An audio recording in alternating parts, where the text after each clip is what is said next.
तपती दोपहर में पूरा जंगल आग की तरह जल रहा था। पेड़ों की टहनियां सूख चुकी थीं। धरती जगह जगह से फट गई थी। नदी अब सिर्फ मिट्टी और पत्थरों में बदल चुकी थी।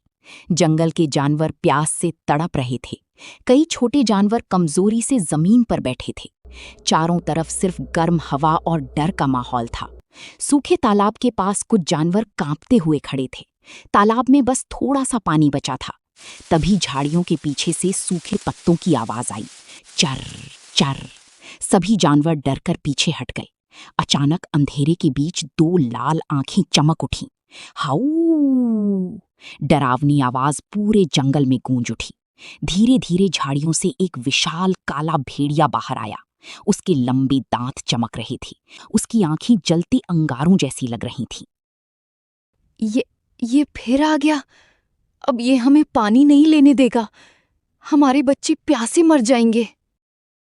सब लोग पीछे हट जाओ। कोई इसके सामने मत जाना। ये बहुत खतरनाक है। क्रूरक भेड़िया धीरे धीरे पानी के गड्ढे के पास पहुंचा। उसने गुर्राते हुए चारों तरफ देखा। ध्यान से सुन लो सब।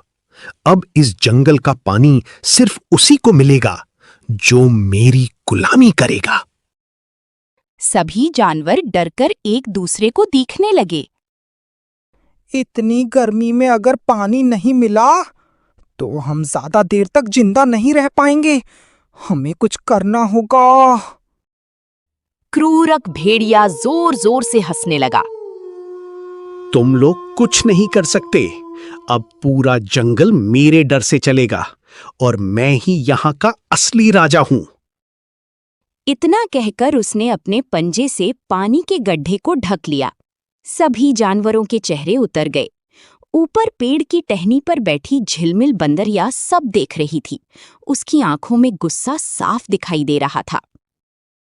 ये भेड़िया हर दिन और खतरनाक होता जा रहा है। अगर इसे नहीं रोका गया तो पूरा जंगल इसका गुलाम बन जाएगा। लेकिन इसे रोकेगा कौन? सब इससे डरते हैं। कोई इसके सामने टिक नहीं सकता। अचानक क्रूरक भेड़िया तेज आवाज में गुर्राया। कौन फुसफुसा रहा है वहां? अगर छिपने की कोशिश की तो बुरी तरह पछताओगे। सभी जानवर डरकर पीछे हट गए। फुदकू जल्दी से झाड़ी के पीछे छिप गया। क्रूरक भेड़िया धीरे धीरे उसकी तरफ बढ़ने लगा। उसकी आंखें खतरनाक तरीके से चमक रही थीं। फुदकू की सांसें तेज हो गईं। तभी ऊपर से झिलमिल ने सूखी लकड़ी नीचे गिरा दी। धड़ाम! क्रूरक भेड़िया तुरंत दूसरी तरफ देखने लगा। फुदकू, जल्दी भागो, ये तुम्हें पकड़ लेगा। जल्दी यहां से निकलो। फुदकू पूरी ताकत से वहां से भाग गया। क्रूरक भेड़िया गुस्से से दहाड़ने लगा। तुम लोग मुझसे बच नहीं सकते। एक एक को ढूंढ निकालूंगा और सबको अपनी ताकत दिखाऊंगा। रात होते ही जंगल में डरावना सन्नाटा फैल गया। गर्म हवाएं और तेज चलने लगीं। दूर कहीं उल्लू की आवाज गूंज रही थी। पुराने बरगद के पेड़ के नीचे कई जानवर छिपे बैठे थे। सभी के चेहरों पर डर साफ दिखाई दे रहा था। अब क्या होगा? हमारे बच्चे कई दिनों से प्यासे हैं। अगर पानी नहीं मिला तो वो बच नहीं पाएंगे। क्रूरक बहुत चालाक है। वो पानी को हथियार की तरह इस्तेमाल कर रहा है। हमें कोई रास्ता निकालना होगा। कुछ देर तक वहां सन्नाटा छाया रहा। तभी भारी कदमों की आवाज सुनाई दी। धम धम धम। सभी जानवर डर गए। अंधेरे से विशाल महाबल हाथी बाहर आया। घबराइए मत, मैं हूं। अब कोई आपको नुकसान नहीं पहुंचाएगा। सभी जानवरों ने राहत की सांस ली। महाबल, तुम कहां थे? पूरा जंगल मुसीबत में फंस चुका है। क्रूरक ने सबको डरा दिया है। महाबल हाथी धीरे से बैठ गया। मुझे सब पता है, लेकिन इस बार खतरा बहुत बड़ा है। सिर्फ ताकत से बात नहीं बनेगी। तो अब हम क्या करें? क्या हम हमेशा डरकर छिपे रहेंगे? हमें लड़ना होगा। महाबल कुछ देर सोचता रहा।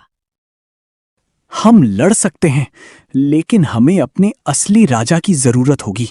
वही इस जंगल को बचा सकता है। सभी जानवर एक दूसरे को देखने लगे। क्या तुम सिंहराज की बात कर रहे हो? लेकिन वो तो घायल है। क्या वो वापस आ पाएंगे? महाबल हाथी धीरे से सिर हिलाता है। हाँ, अगर सिंहराज लौट आए तो जंगल में उम्मीद वापस आ सकती है। तो हमें अभी उनके पास जाना चाहिए। वो जरूर हमारी मदद करेंगे। वो कभी जंगल को मुसीबत में नहीं छोड़ेंगे। झिलमिल बंदरिया उदास होकर नीचे देखने लगी। लेकिन सिंहराज अभी पूरी तरह ठीक नहीं हुए। कुछ समय पहले वो शिकारियों के जाल में फंस गए थे। उनकी ताकत पहले जैसी नहीं रही। तभी दूर से भेड़िए की डरावनी आवाज गूंजी। हाउ! सभी जानवर डरकर चुप हो गए। उसी समय जंगल के दूसरे हिस्से में एक बड़ी गुफा के अंदर सिंहराज शेर बैठा था। उसके पंजों पर गहरे घाव थे। वो धीरे धीरे सांस ले रहा था। अचानक महाबल हाथी गुफा के अंदर पहुंचा। सिंहराज, पूरा जंगल खतरे में है। हमें आपकी मदद चाहिए। सिंहराज धीरे धीरे खड़ा हुआ। उसकी आंखों में गुस्सा चमकने लगा। क्या हुआ महाबल? तुम इतने परेशान क्यों हो? जंगल में क्या चल रहा है? एक काला भेड़िया जंगल पर कब्जा कर रहा है। उसने पानी रोक लिया है। सभी जानवर डर के साए में जी रहे हैं। सिंहराज की आंखें लाल हो गईं। क्या कहा तुमने? कोई मासूम जानवरों को परेशान कर रहा है? मैं ये कभी बर्दाश्त नहीं करूंगा।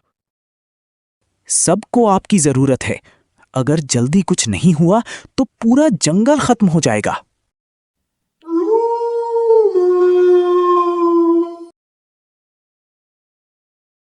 सिंहराज धीरे धीरे गुफा से बाहर आया।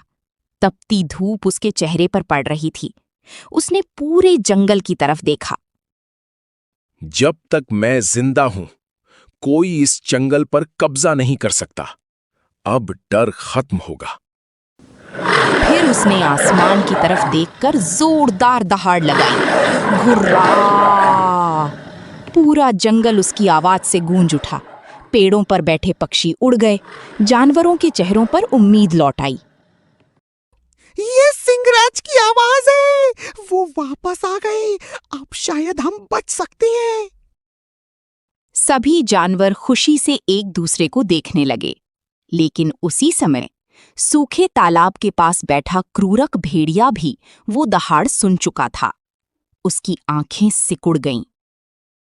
तो आखिर घायल शेर वापस आ ही गया। अच्छा है, अब खेल और मजेदार होगा। वो धीरे धीरे अंधेरे जंगल की तरफ बढ़ने लगा। जंगल में गर्म हवाएं तेजी से चल रही थीं। धूल का बड़ा तूफान पूरे आसमान में फैल चुका था। सभी जानवर डरकर पीछे हट रहे थे। धूल के बीच दो विशाल चमकती आंखें दिखाई दे रही थीं। धम धम जमीन जोर जोर से कांपने लगी। ये कैसी आवाज है? मुझे बहुत डर लग रहा है। ऐसा लग रहा है जैसे कोई पहाड़ हमारी तरफ आ रहा हो। अगर ये कोई नया शिकारी हुआ तो हम में से कोई नहीं बचेगा। हम पहले ही बहुत कमजोर हो चुके हैं। क्रूरक भेड़िए के चेहरे पर डर साफ दिखाई दे रहा था। उसकी सांसें तेज चल रही थीं।